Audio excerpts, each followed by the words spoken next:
Et il y a une autre émission chez Philippe Simo où Nathanaël fait une intervention sur la crypto-monnaie et ainsi de suite. Et là, je découvre un passionné, je découvre un érudit. Et il dit, son livre va sortir. Quand il me dit que son livre va sortir, je me suis dit non, mais non. Si le livre de Nathanaël doit sortir sur la crypto-monnaie et que c'est un jeune africain qui vit sur le continent, il vit sur le continent, je vous signale déjà, ce qui est une prouesse à un tel jeune âge.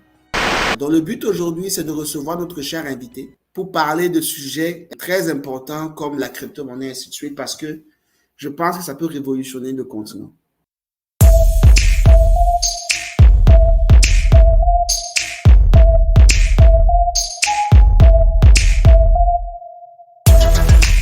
Nathanaël a écrit un livre très intéressant qui s'appelle Blockchain et les crypto-monnaies.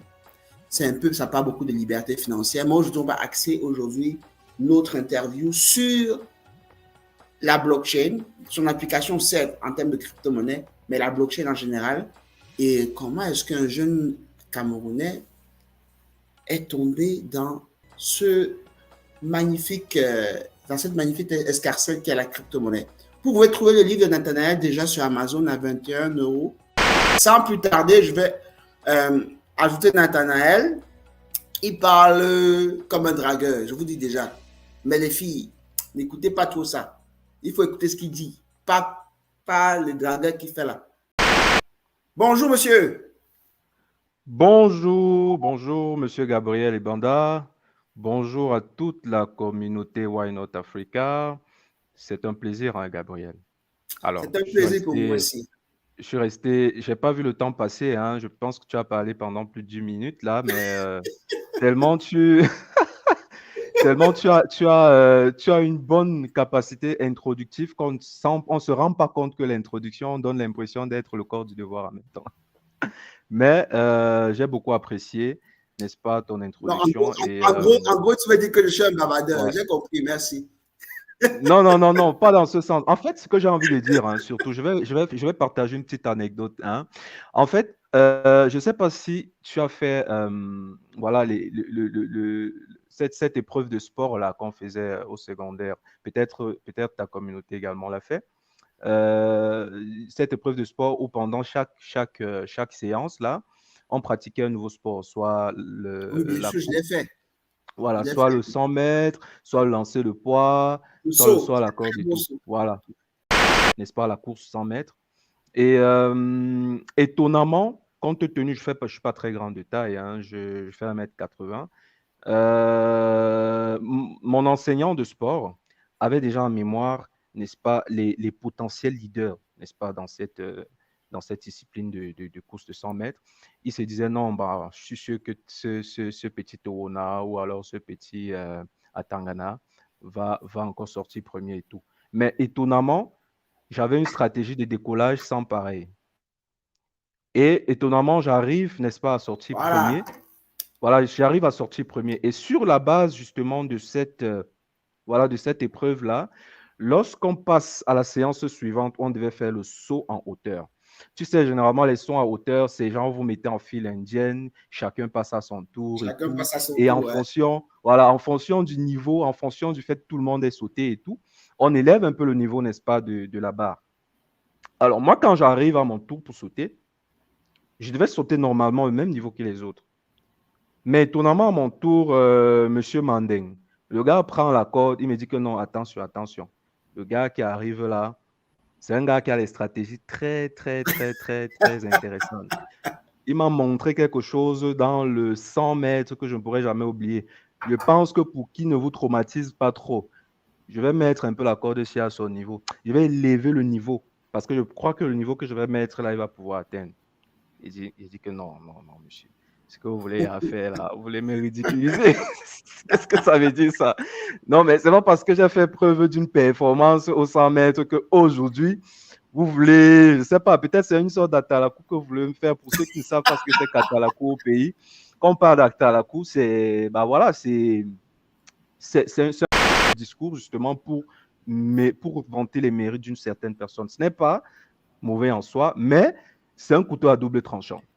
C'est un couteau à double tranchant. Il dit, monsieur, ce que vous voulez faire là, vous voulez peut-être m'afficher devant les gars, parce que vous mettez la barre haute. Il va falloir que je l'atteigne. Maintenant, si vous me surestimez... Tu obliges à la discipline et tu as vu ce que ça a fait. Tu as écrit un livre aujourd'hui.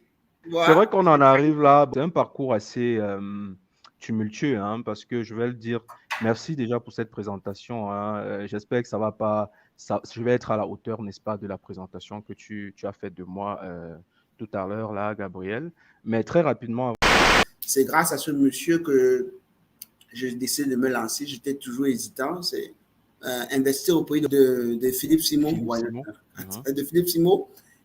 Ton intervention a été tellement claire que ça m'a bluffé. Donc, ça veut dire que tu t'y connais. Je ne sais pas si tu codes aussi, mais je veux comprendre comment est-ce que tu es parti de ton domaine de formation à la crypto et par la suite, pourquoi écrire dessus alors que tu as conçu un bel immeuble? Comment j'en suis arrivé à vouloir écrire un livre? Je quitte de la finance, comme tu l'as si bien dit. Là, on est clairement dans un domaine fils, n'est-ce pas, de la finance, les marchés financiers, naturellement, ou la bourse, ou le trading, c'est pareil. C'est un fils, n'est-ce pas, de la finance. Alors, il faut savoir que je suis quelqu'un qui a de fortes convictions. Alors, j'espère que ceux qui sont même maîtres des convictions peuvent, n'est-ce pas, juger, n'est-ce pas, mes convictions de fort, comme je le signifie tantôt. Alors, il faut dire que j'ai de fortes convictions et j'observais la scène, n'est-ce pas, financière depuis pas mal de temps, durant mon processus éducatif, comme je le disais, au sein de l'Université catholique d'Afrique centrale. Et je me rendais compte, justement, des manques et, n'est-ce pas, des défaillances, n'est-ce pas, qui occasionnent au sein, n'est-ce pas, des économies internationales, mais par ricochet au sein de nos économies africaines et principalement camerounaises, n'est-ce pas, des dégâts dévastateurs. Voilà. Parce qu'il faut le dire, l'économie est étroitement liée à la monnaie. L'économie est étroitement liée à la monnaie. Donc, certes, il faut qu'une économie naturelle, une économie nationale ou une économie réelle se porte bien pour qu'on puisse battre une forte monnaie. Mais la politique monétaire aussi est très importante. Lorsqu'elle est mal ficelée, la résultante dans l'économie réelle ne sera pas forcément reluisante d'une certaine manière pour tous les différents acteurs. Donc, j'arrive d'un constat, je suis témoin justement, avant même de commencer mes études en finance et en économie, je suis témoin justement des cas de faillite de banque, des cas de malversation financière et tout, et je suis témoin de la naissance, n'est-ce pas, des crypto-monnaies ou de la blockchain qui veut venir résoudre ce problème en réalité de malversation financière. Déjà que chez nous, les malversations financières dans nos pays d'Afrique subsaharienne, c'est presque monnaie courante. On aime beaucoup les espèces.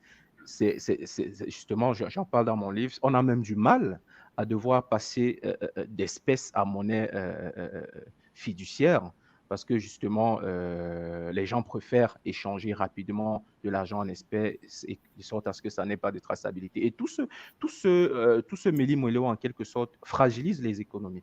Ça fragilise les économies, non seulement avec une économie qui ne se porte pas très bien de manière globale, mais avec aussi une monnaie qui ne facilite pas, ou du moins ce qui ne fait pas forcément que les choses aillent mieux au sein n'est-ce pas, de nos différentes sous-régions. Alors, vu le contrôle, le resserrement monétaire et le contrôle monétaire, parce que pour ceux qui ne connaissent pas beaucoup ce qui se passe en zone franc CFA, sortir de l'argent de la zone franc CFA, la circulation de la monnaie est de l'argent en général, qu'elle soit fiduciaire ou physique, est très, très compliquée. Faire des transactions financières ailleurs qui prennent 2 heures, voire 1 heure maximum, prennent 2-3 jours, ce qui ralentit l'activité économique. Donc, je pense que c'est ce que Nathanaël veut parler. Donc, en gros, justement, tu as ajouté de l'eau à mon moulin, c'est justement à peu près ça. Et tu découvres justement ce système-là qui peut venir redistribuer les cartes, non seulement, parce que ici, on parle, lorsqu'on parle, n'est-ce pas, de politique monétaire, il y a beaucoup de choses qui en découlent. Il y a la santé, n'est-ce pas, de l'économie réelle qui en découle. Il y a la souveraineté, n'est-ce pas, la souveraineté l'accès au crédit, la souveraineté économique, n'est-ce pas, qui en découle. Et parler de souveraineté, c'est quoi? C'est bien peut-être un trop gros mot, mais ce sont des États et ce sont des acteurs étatiques qui arrivent, n'est-ce pas, à pouvoir mener à bien leur politique économique, leur politique, n'est-ce pas, globale, et faire en sorte que ces politiques soient bénéfiques et apportent de la richesse au sein de les États, de la richesse vraiment considérable au sein de les États. Donc, la conséquence, lorsqu'on n'a pas une souveraineté, lorsqu'on ne détient pas une souveraineté monétaire et donc une souveraineté économique par équivalence, bah, la conséquence, c'est la pauvreté.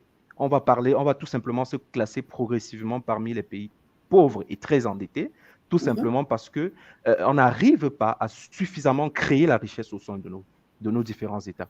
Et on n'arrive pas à clairement bien créer ces richesses parce que le système monétaire déjà lui-même n'est pas propice à la création, à la bonne création des richesses, n'est-ce pas? Et au sein même de nos économies, les politiques ne sont pas bien établies pour faire en sorte que nous soyons dépendants, n'est-ce pas, de nos différentes activités, de sorte à ce qu'elles arrivent à vraiment créer de la richesse nationale de par les différents échanges qu'on pourrait aussi faire avec l'étranger, parce que de par les exportations, on augmente aussi notre richesse nationale.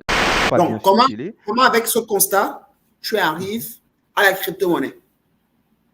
Justement, bien, tu commences avant la crypto-monnaie, en fait, la crypto-monnaie, c'est, disons que ce n'est pas tellement le principal élément qu'il faut voir pour essayer de résoudre des problématiques au sein de nos différents États, mais c'est la blockchain, c'est la technologie qui m'a principalement intéressé.